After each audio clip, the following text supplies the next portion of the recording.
Aristotle argues that happiness, or eudaimonia, is the highest human good. And thus far, we have seen him identify various things that do not qualify as eudaimonia. Eudaimonia is not pleasure, wealth, or honor. But what is it? In chapter 7 of book 1, Aristotle admits that it sounds a little bit like a platitude to say that happiness is our chief good. After all, who would deny that the good life is the happy life? So Aristotle knows that he needs to fill in the details. And in chapter 7, he finally makes good on this promise. We will see that Aristotle believes we find true happiness through fulfilling the function or characteristic activity that is distinctive of the human being. Life is not about earning as much wealth, honor, and power as a person can get her hands on. Rather, our lives have a purpose that the human being is specifically meant to perform. And in this video, we will examine Aristotle's reasoning for this claim by analyzing his famous function argument. And what we will find is that happiness turns out to rely heavily on the human capacity for reason, and that this in turn requires a real and deep commitment to developing moral virtue.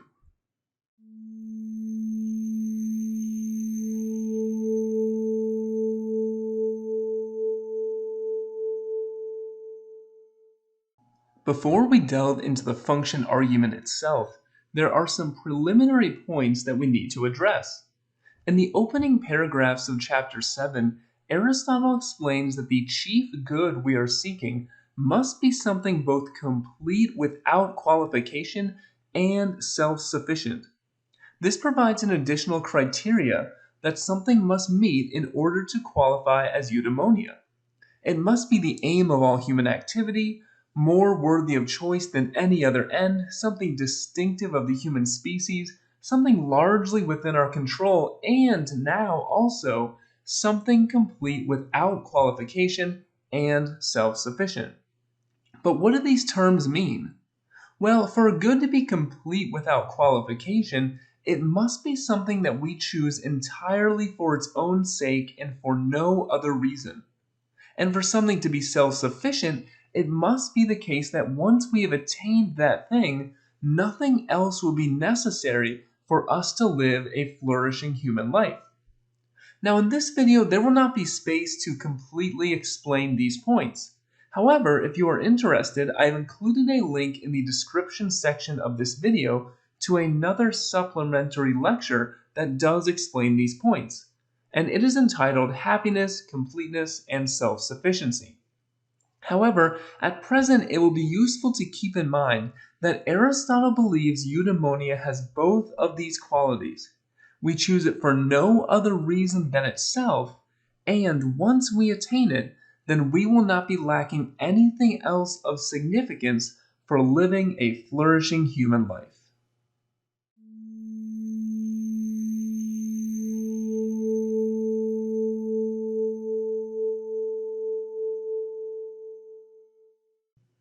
Aristotle tells us that we can begin to understand what happiness is by grasping the characteristic activity of a human being. And this phrase, characteristic activity, is really crucial to understanding Aristotle's thought, and so it really requires further examination. Characteristic activity is an English translation of the ancient Greek word ergon. And while our text uses the translation of characteristic activity, traditionally the most common translation has been function. In addition, it would also be possible to translate ergon as work, product, result, or achievement.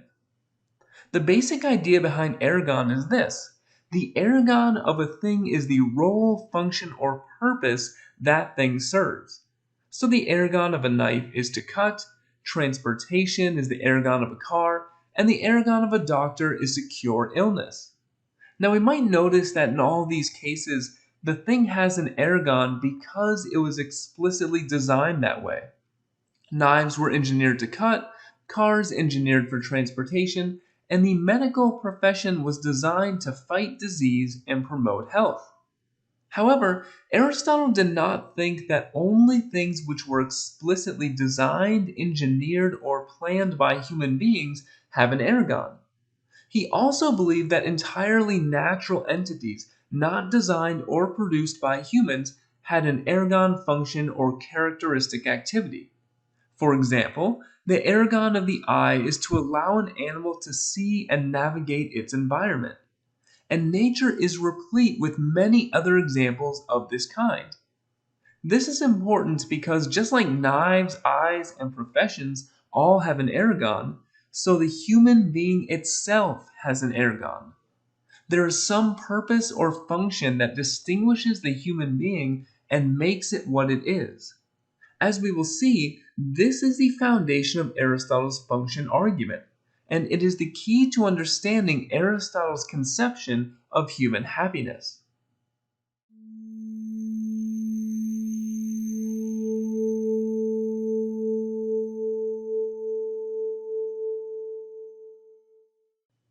Having addressed these preliminary points, let's examine the argument itself.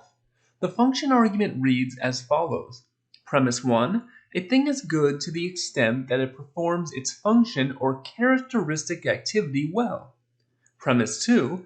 The function or characteristic activity of a human being is activity of the soul in accordance with reason. And so, conclusion 1, a good human being is one that performs well in activity of the soul in accordance with reason. Then, premise 3, performing well in activity of the soul in accordance with reason is only possible by practicing the virtues over a complete life. And then finally, conclusion 2, a good human being is one that practices the virtues over a complete life. We should notice that this argument draws two separate conclusions.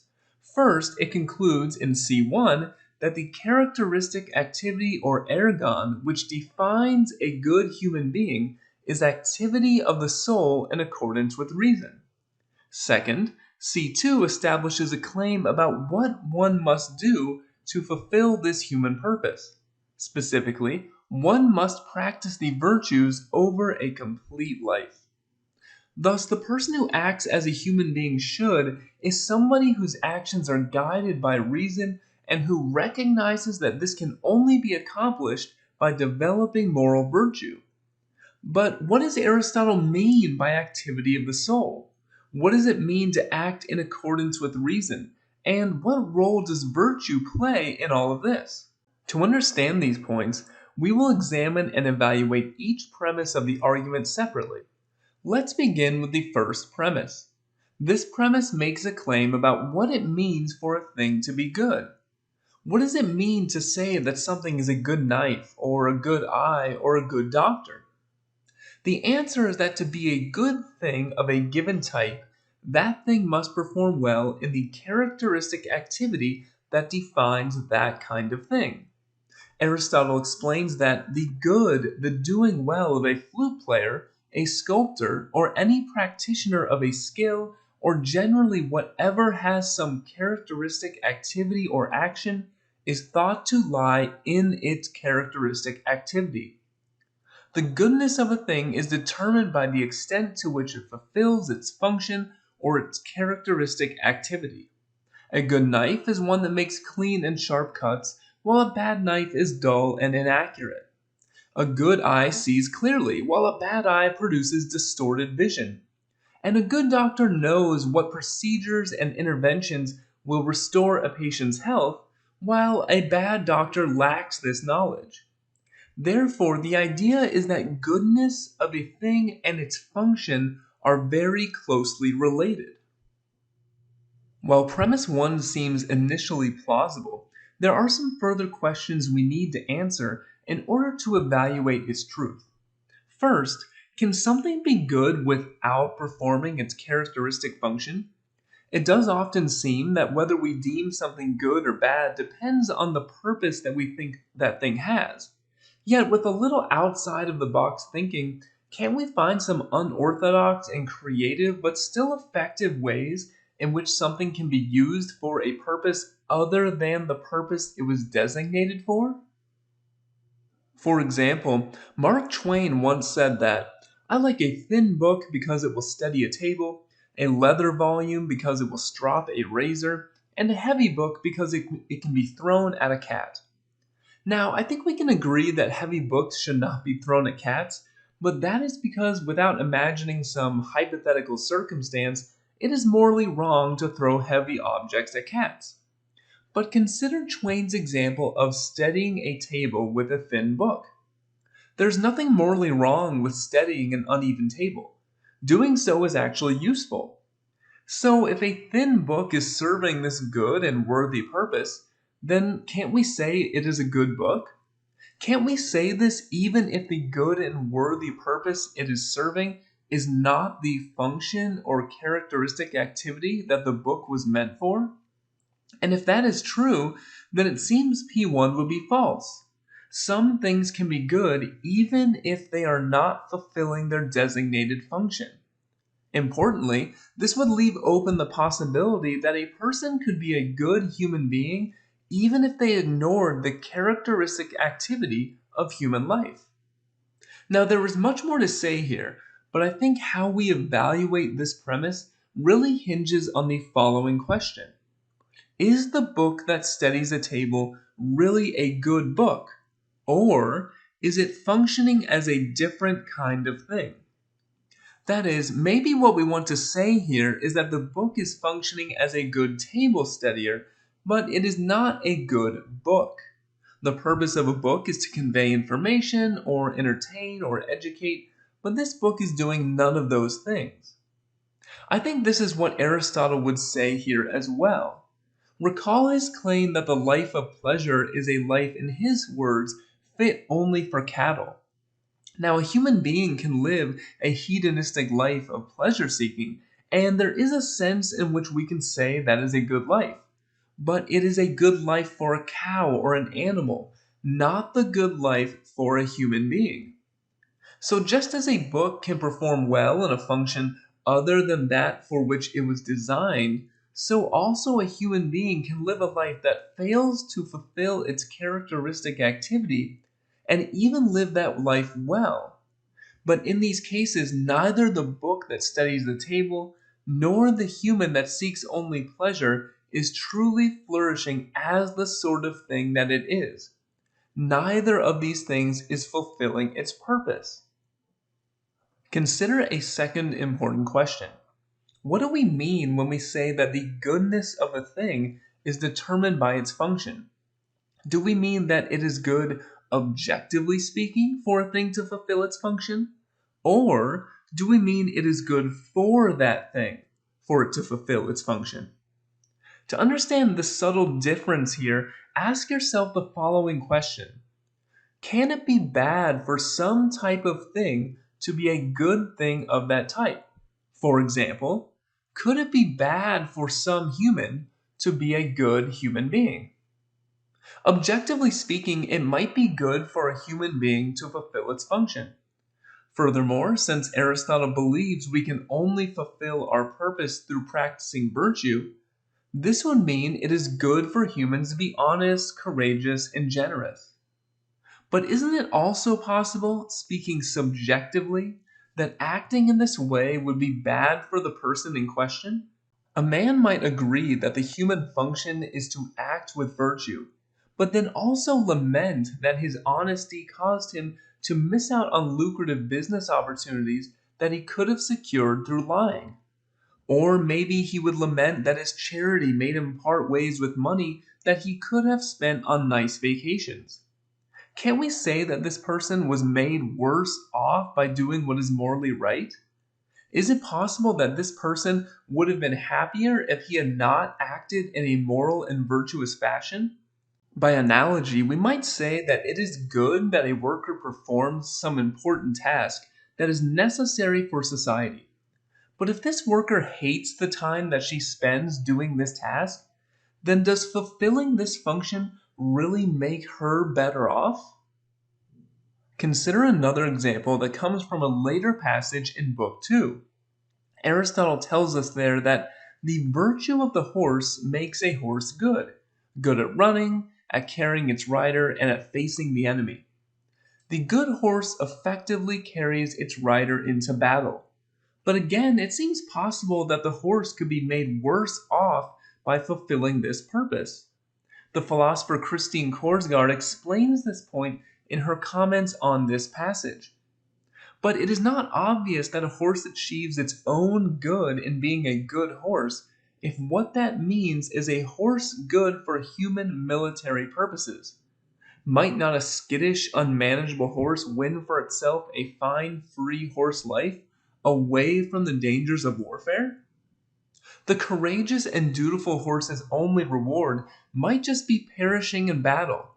On the other hand, the skittish and unmanageable horse will not win any awards for valor and bravery, but also does not run the same risk of death.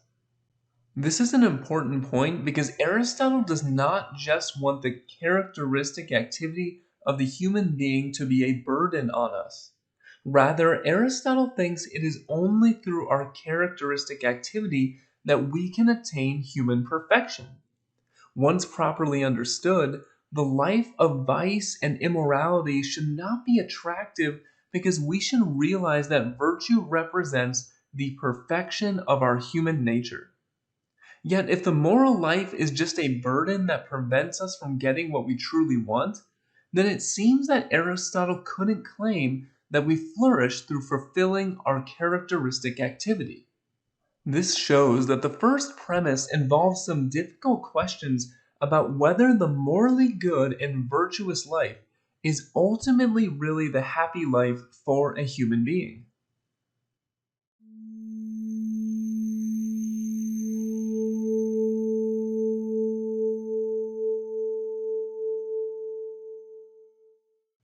Suppose we accept that the goodness of a thing is determined by its function or characteristic activity. That still leaves the question open: what is the characteristic activity of the human being? The answer is supplied in the second premise, which states that the function or characteristic activity of a human being is activity of the soul in accordance with reason. To explain this premise, we need to again consider two separate questions. First, is there any reason in the first place to think that the human being has a characteristic activity?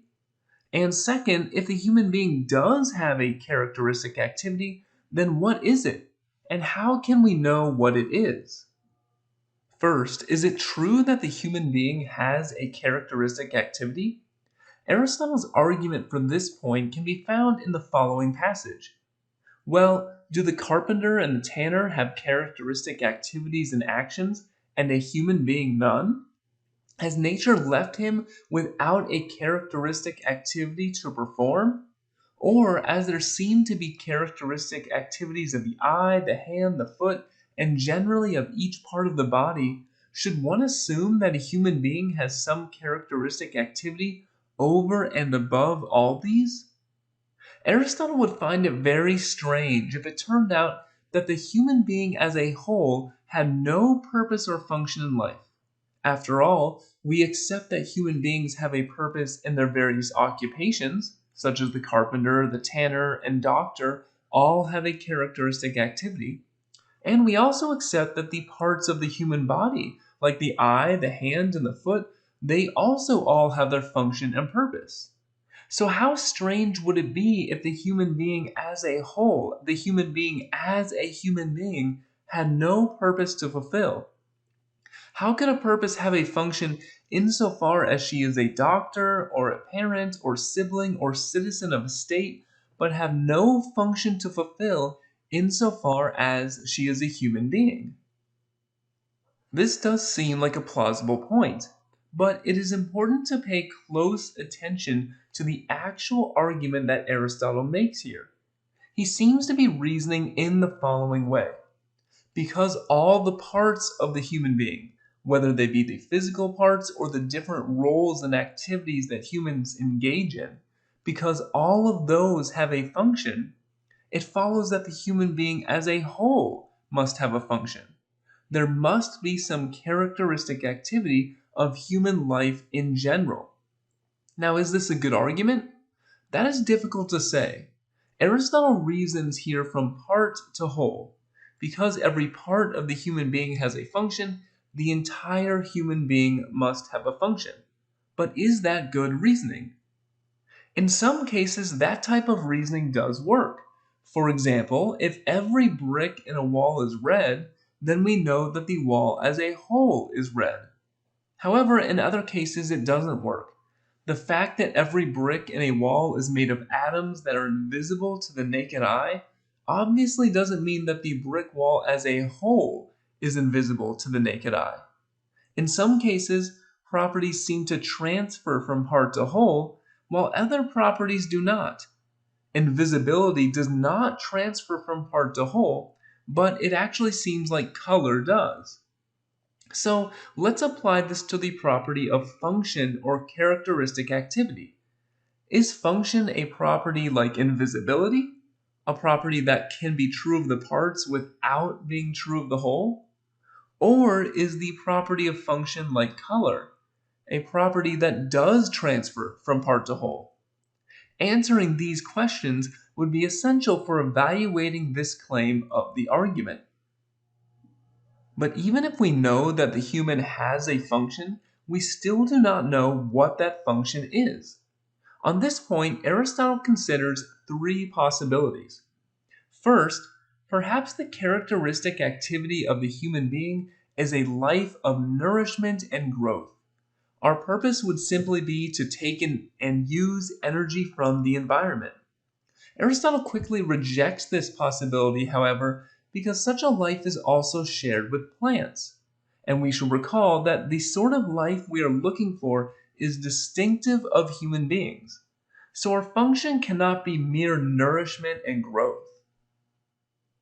Aristotle also rejects a second possibility, the idea that our function is some sort of sentient life, and he rejects it for essentially the same reason. This would mean that the human function would involve being aware of ourselves and our surroundings and experiencing various feelings and sensations. But once again, such a life is also shared by other animals and consequently is not distinctive of the human species. The only remaining possibility is a life concerned with the element that possesses reason, a way of living and acting that is guided by reason. Notice how this proposal does not fall prey to the problem with the previous two proposals. Unlike nourishment, growth, and sentience, reason is unique to human beings. Other animals are conscious, capable of feelings and imagination, but they cannot reason in the way that human beings can. As such, Aristotle concludes that the characteristic activity of the human being must be activity of the soul in accordance with reason. When Aristotle talks about the element that possesses reason, he is talking about an element of the human soul. For Aristotle, the best way to think about the soul in general is as that which separates living from non-living things, and more particularly, if we're talking about the human soul, as that which separates humans from other animals. Furthermore, it would make sense that Aristotle would talk about the human function in these terms, since the human function is an activity of the soul in accordance with reason. But what sort of activity is it? Aristotle's comments show that there are two different aspects of the element of the soul that is concerned with reason. There is a part that is obedient to reason, and there is a part that possesses reason and engages in thought. In Aristotle's view, the part that is supposed to be obedient to reason is called the appetitive part of the soul, and it is responsible for the fact that we have all manner of desires that we would like to have satisfied. Desires for pleasure of all sorts, honor, power, wealth, status, friendship, and virtue. Now, none of these desires are inherently bad, but we are all familiar with how they can lead us astray. We can become too focused on pleasure or honor or wealth and forsake our other responsibilities. A single-minded pursuit of status and power can cause us to neglect our relationships with loved ones and tempt us to do what is morally wrong. And our desire for entertainment and the ease of idle pleasure can cause us to waste our time with meaningless activities when we could have spent that time much more productively or constructively. However, the person who excels in guiding their conduct by reason will not fall into any of these traps. That is because the appetitive part of their soul will be obedient to the rational part of their soul, the part of the soul that possesses and uses reason. They will only partake of dessert, for example, to the extent that doing so is not harmful to their health. They will have a healthy sense of how to balance personal ambition with the cultivation of friendships and their familial responsibilities. And they will not partake of more leisure than is responsible or reasonable. This is a self controlled person who, while not denying their desires and appetites, is able to control them through rational processes of thought. Unlike other animals, a flourishing human being cannot simply follow their natural instincts. The instincts and desires of a human must be controlled by the higher capacity of reason. Furthermore, as we will see in Book 2, the ability to do this is what, to a large extent, constitutes what it means to be virtuous. So Aristotle believes that a flourishing human life is one in which the rational soul takes its rightful place as the ruler, and desire and appetite take their rightful place as obedient subjects.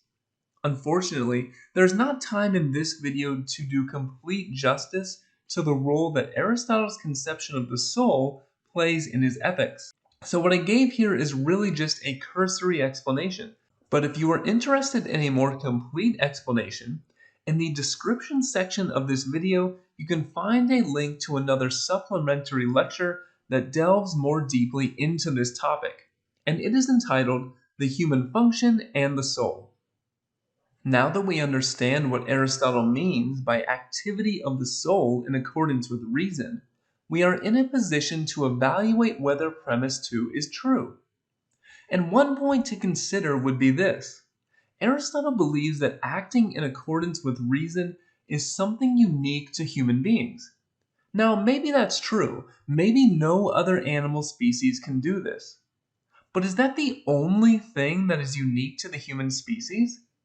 Aren't there other things that only human beings can do that other animals can't? And if that is the case, then wouldn't those other things have just as much of a claim to be the characteristic activity of human beings? This criticism was made by the philosopher Bernard Williams. Williams gave numerous examples of other activities that only humans seem able to engage in. Williams states that if one approached without preconception the question of finding characteristics which differentiate men from other animals, one could as well, on these principles, end up with a morality which exhorted man to spend as much time as possible in making fire, or developing human physical characteristics, or having sexual intercourse without regard to season, or despoiling the environment and upsetting the balance of nature, or even killing things for fun. All of these do seem to be unique to human beings, but would we say that any of them constitute what it means to live a good human life? The same point was also made by the philosopher Robert Nozick, who argued that if man turned out to be unique only in having a sense of humor, would it follow that he should concentrate his energies on inventing and telling jokes?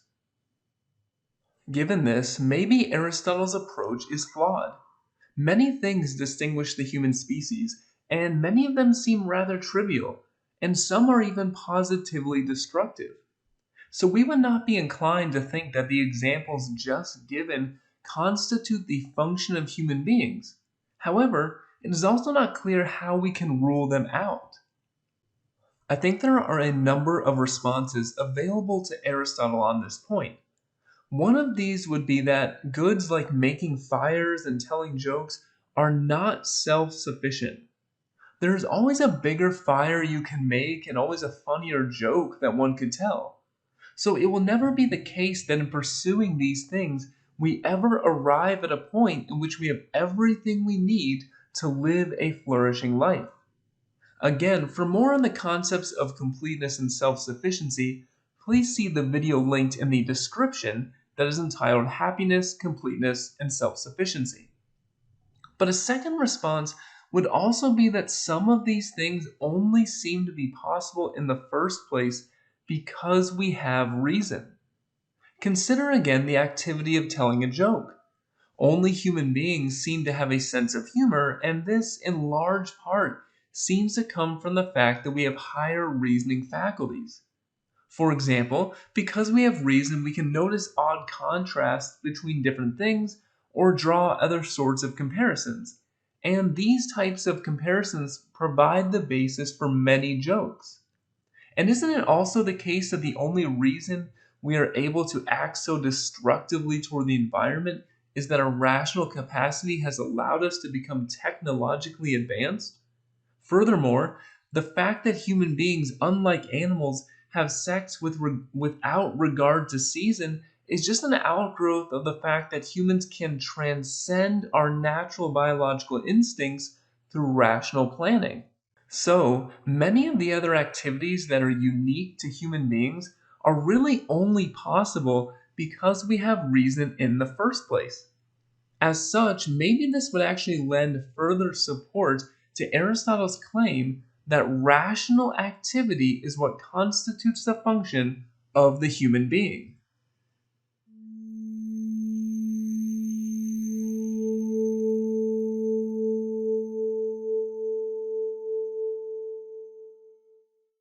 The first two premises of the function argument establish a conclusion about what it means to live a good human life.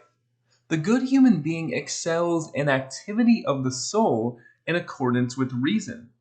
But how do we accomplish this? How do we ensure that the actions of our soul obey our reason? What does it mean to let reason be our guide? Aristotle addresses this point in the third premise of the argument. This premise states that performing well in activity of the soul in accordance with reason is only possible by practicing the virtues over a complete life. Here, Aristotle connects our human function with the practice of moral virtue, or to be more specific, he connects performing our human function well with the practice of moral virtue. It is one thing to carry out the characteristic activity of a human being, but it is another thing to carry out that function properly. It is another thing to do a good job of it. For instance, the function of a lyre player is to make music with that instrument. But of course, some people excel at this while others do not. Some make beautiful music while others make what can barely be considered music at all. In Aristotle's view, the same holds with the human function. One might attempt to control their passions and desires with their reason, but do so poorly. However, true human flourishing requires excelling at our characteristic activity. So just as there is a distinction between someone who merely plays the lyre and one who plays it well, there is also a distinction between someone who merely attempts to fulfill the human function and one who does so excellently. This means that fundamentally, ethics is about more than following a set of rules or restrictions. Ultimately, ethics is really about human excellence. So, what does it mean to achieve this excellence? Our characteristic activity must be accomplished with the appropriate virtue. Consequently, the human good turns out to be activity of the soul in accordance with virtue. Now, by virtue, Aristotle means all the various qualities that constitute a good human being. Qualities like honesty, courage, temperance, and generosity. There will be much more to say about these virtues when we discuss Book 2. But for the moment, we can think of the virtues as perfections of the various tendencies, desires, and abilities of human nature. For instance, honesty is the perfection of our ability to tell the truth. Courage is the perfection of our ability to face danger. Temperance is the perfection of our desire to seek pleasure, and so on. Aristotle's point is that acting in accordance with reason requires striving to become morally good and virtuous. This means that moral virtue is the basis of human perfection, and furthermore, that moral virtue is indispensable for living a good, happy, and flourishing human life. Furthermore, this practice of virtue must be something that is carried out over an entire life. Just as one swallow does not make a summer, neither does one virtuous act make someone happy and flourishing. We would not say that someone who tells the truth just once is an honest person. This would require displaying a consistent commitment to telling the truth in a variety of circumstances, even when doing so is difficult. Now, all of this seems like sound advice for living a good human life, but it may also seem that there is a problem here. Specifically, by emphasizing the central role that virtue plays in a flourishing life, it may seem that Aristotle has contradicted himself. You will recall that previously Aristotle claimed that virtue alone cannot constitute happiness. There are various misfortunes that can prevent someone from exercising her virtue or cause her great suffering that prevents her from living a good human life. Yet now it seems like Aristotle believes that virtue is what constitutes eudaimonia. So has he contradicted himself here? I do not think so. Aristotle does believe that virtue is primarily what constitutes a good life. However, not even virtue is enough. To live a good human life, a person does need some good fortune, good health, even some amount of wealth in order to live well and act effectively. Furthermore, if a person's happiness depends upon the lives of her children, a complete evaluation of someone's life might only be possible after they have died. It is only then that we can see how their children's lives actually turned out. So while it is undeniable that in Aristotle's view, virtue is the foundation of eudaimonia, virtue is not all that matters. It is impossible to live a good life without virtue, but even the virtuous person may run into obstacles that prevent her from achieving true happiness.